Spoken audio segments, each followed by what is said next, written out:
The Young and the Restless spoilers shock Friday's full episodes August 15, 2025. The air was crisp and thick with unspoken tension as Jack stepped into the softly lit ballroom of the Grand Phoenix, where the scent of freshly poured champagne clashed uneasily with the stench of politics and posturing.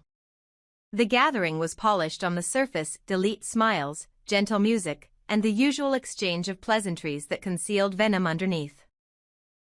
But beneath that glittering veneer, tonight was less of a celebration and more of a trap, and Jack knew it. From the moment he and Diane received the formal invitation to the gathering at Cain's newly acquired estate, suspicion had pulsed in his veins like static. Why him? Why now? Why had Cain reached out to invite two abbots, one who had never hidden his disdain for Cain's business ethics and another who had seen firsthand what he was capable of? The questions rattled like dice in his head, but one thing was certain: no gesture of civility from Cain Ashby came without strings attached. Jack had hoped for a quiet evening, but as expected, the man of the hour appeared with the sly smile of someone who thrived on making others uncomfortable. The exchange was brief but taut, with Cain's charisma stretched tight across the conversation like a poorly fitted mask. Jack made it clear he had no intention of playing along. He told Cain plainly that he still didn't understand the point of inviting him and Diane to such a spectacle. It hadn't gone unnoticed that the castle-like estate seemed built more for intimidation than hospitality, but Jack was honest enough to admit he felt relief walking out of it without a knife in his back. Cain, ever composed, offered little more than a shrug, feigning innocence and responding with vague corporate small talk. But Jack wasn't biting. The moment shifted as their conversation turned to Abbott Communications, a company built on trust, vision, and family, now quietly circling the radar of predators. Cain's interest in purchasing shares had already raised eyebrows, especially after Billy, in one of his more impulsive attempts to navigate personal and professional chaos, had suggested selling his stake to him. Jack, alarmed and deeply skeptical, couldn't ignore the implications. He confronted Cain directly, not as a businessman but as a protector of legacy. What did Cain really want? Why was he weaving his way into yet another company with ties to people he had no business being near? Cain's answer was simple but evasive. He claimed it was just a wise investment, nothing more. A man like him couldn't resist an opportunity to expand, to leave a mark. But Jack didn't believe a word of it. He looked Cain squarely in the eye and told him that if he had any sense, he'd pack up and leave Genoa City before the city packed him in metaphorical chains. No one wanted him there. His name had been dragged through every boardroom and back alley, and wherever he went, trouble followed. Jack had no intention of letting him sink his claws into the Abbott legacy, not while he was still breathing. But before walking away, Jack turned and delivered one final blow, veiled in civility but sharpened to a blade's edge. He said that if the rumors floating through the corridors of power were even remotely true, then Cain would be wise to remember just how far-reaching the power of the people he was now tangling with truly was. Jack didn't name names, but the message was clear. Cain was playing in waters far deeper and more dangerous than he realized. Jack returned home fuming, the interaction replaying in his head like an unfinished argument. He vented to Diane, pacing the living room as he ranted about Cain's latest maneuvers. It wasn't just business, it was personal. Jack could feel Cain pushing, encroaching, probing the soft spots of Genoa City's power structures. And Jack, who had weathered decades of betrayal and boardroom battles, refused to stand by and let a man like that manipulate his way into something sacred. He spoke with conviction, his voice cracking not from fear but from sheer frustration. Diane listened, calm but alert, as if reading between his words and wondering what retaliation might look like if Cain refused to back down. Meanwhile, Cain left the event with a very different reaction. Jack's threat had irritated him, sure, but it hadn't rattled him. He was used to being underestimated. He had walked into Genoa City years ago with nothing but charm and ambition, and look how far he had come. Jack's disdain was nothing new, he had always been treated as an outsider, someone not worthy of legacy or loyalty. But Cain was no longer trying to fit in. He had shifted his approach. If they wouldn't let him be part of the family, then he'd carve his own kingdom out of theirs. He wandered into the park, the city now quiet around him, the artificial calm before the next storm. As he stared at the empty swing sets and darkened trees, he pulled out his phone and hesitated for just a moment before calling Lily. Her name still carried weight in his chest, a mix of nostalgia and unfinished wounds. He had burned bridges with her before, but something about tonight made him wonder if there was anything left to salvage. He left a message, his voice steady but softer than usual. He asked if she still wanted to meet. If she still believed there were things between them worth saying out loud. He didn't beg. He didn't apologize.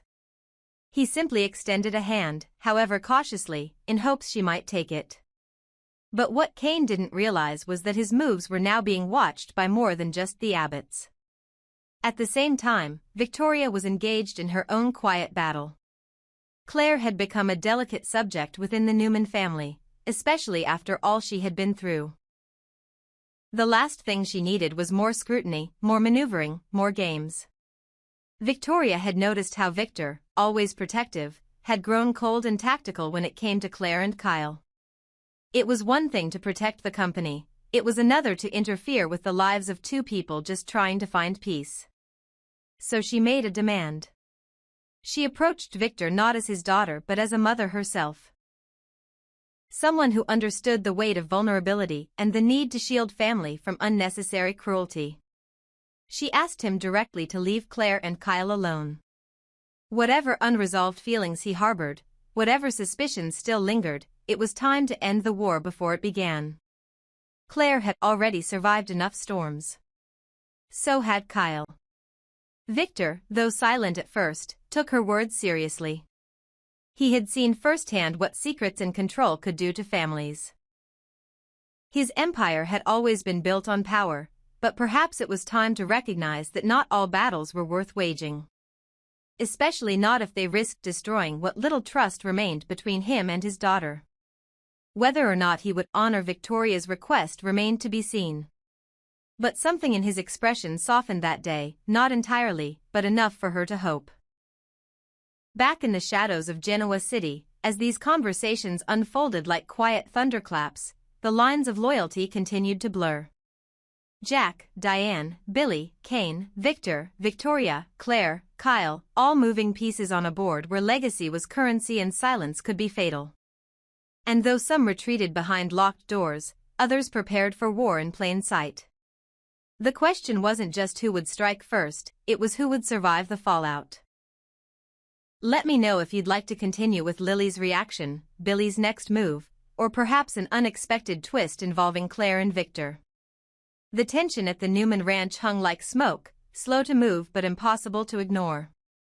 The weight of unfinished conversations and simmering betrayal filled every room, and the echoes of past mistakes reverberated beneath the polished surfaces and stone fireplaces.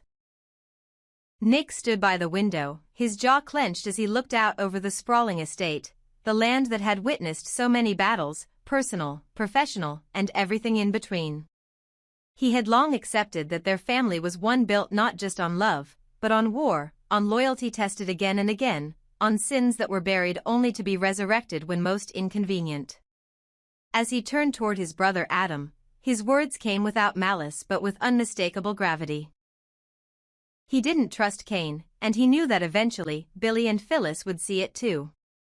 There was something dangerous about a man who wore charm like armor and secrets like perfume. Phyllis, for all her intelligence and intuition, had always chased what she couldn't control, and Cain had become her latest obsession. Nick said he hoped they'd see through him before it was too late. But before the thought could linger too long, Victor entered the room like a storm cloaked in certainty. Victor didn't waste time with greetings. He made his way to the center of the room and made a cutting remark that left little room for interpretation. He had spent decades watching people betray themselves for ambition, and to him, Phyllis was no different. She would sell her soul, or her child, if it meant getting what she thought she deserved. Nick bristled but didn't argue. They had both seen it before. He simply muttered that Phyllis would eventually answer for her choices, especially when those choices hurt her children. Victor nodded, but his mind had already shifted. He turned to Adam and inquired about the status of the article, the piece they had worked on in the shadows, one that would expose the connection between Aristotle Dumas and Cain. It wasn't just a business move, it was a surgical strike. Victor told Adam to publish it, to let the world know that Cain wasn't who he said he was, that the empire he was building was constructed on stolen identities and buried truths. Adam didn't hesitate. He had his own reasons for wanting Cain's plans to burn. But before the air could clear, the quiet sound of footsteps interrupted them. Victoria had entered the room with fire in her eyes and urgency in her voice. She didn't bother with pleasantries. She asked to speak to Victor alone, and her brothers, sensing the storm to come, exited without argument. Once the doors shut, she turned to her father and stared at him with a mix of heartbreak and fury. She couldn't believe what she had uncovered, the truth that Victor had manipulated Audra into driving a wedge between Kyle and Claire, using emotional sabotage as a weapon in a battle no one else had agreed to fight. Victoria, who had endured a lifetime of her father controlling the chessboard of her life, felt the old betrayal rise again. But this time, it wasn't just her heart on the line, it was Claire's. Her daughter, already scarred by the sudden and shattering loss of Cole, had barely begun to find solace.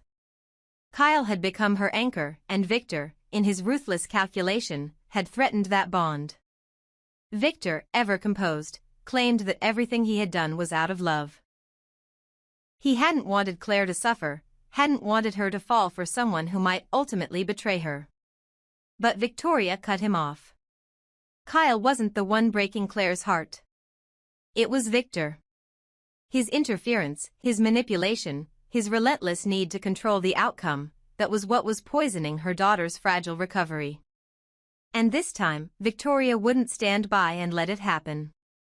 She told him the truth, sharp and unvarnished. Claire didn't need another strategist in her life. She needed a grandfather, a man who could offer unconditional support, not a secret war. Victor didn't respond immediately, but the pain in his daughter's voice settled heavily in his chest. He had tried to shield her from disappointment, but in doing so, he had become the very source of it. Victoria pleaded one last time, not as an executive or strategist, but as a mother. She begged him to let Claire find her own way, to stop playing God with hearts that had barely begun to heal. Elsewhere in Genoa City, the energy was very different. In the sun-drenched center of Chancellor Park, Sally was busy coordinating final details for the Abbott Communications launch event. Her phone was pressed to her ear, her tone sharp yet controlled as she relayed changes to a last-minute itinerary. The event had become a battleground for branding, power, and hidden agendas, and she was determined to make it flawless. But her focus wavered as Billy approached, distracted and slightly disheveled, his usual confidence clouded by something deeper. She noticed it instantly. He wasn't simply late, he was carrying the weight of something heavy. She ended her call and confronted him gently but directly. Was he okay? Billy sighed, running a hand through his hair, and admitted that things with Jack had reached a boiling point. He had told his brother the truth. That Cain had approached him, that Cain had tried to use their rocky sibling relationship to his advantage. He admitted that he had been tempted, that the idea of forging something separate from Jack's control had briefly appealed to him. But the truth was clearer now. Cain wasn't a partner. He was a manipulator, a disruptor, a man who saw division as opportunity.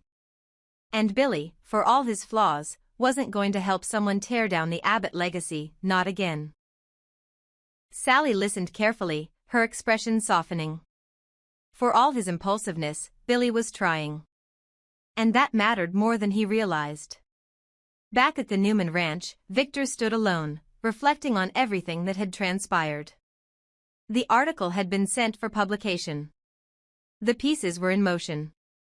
But for the first time in a long while, he felt something more than just confidence. He felt conflicted. His empire was intact, but his relationships were cracking. Victoria's words haunted him. Nick's disapproval lingered. And the truth about Audra, if it really was true, gnawed at the foundation of his certainty. Power had always been his weapon of choice. But now he began to wonder if it had also become his prison. And somewhere, far from the spotlight and headlines, Claire sat alone, unaware of the quiet war raging around her. She thought the worst was behind her. She thought she had found peace in Kyle's arms, in the possibility of something new. But even as the world around her plotted and whispered, she simply clung to the moments that felt real. The laughter, the connection, the stolen glances. If only she knew how many people were fighting for control of her heart without ever asking what she wanted.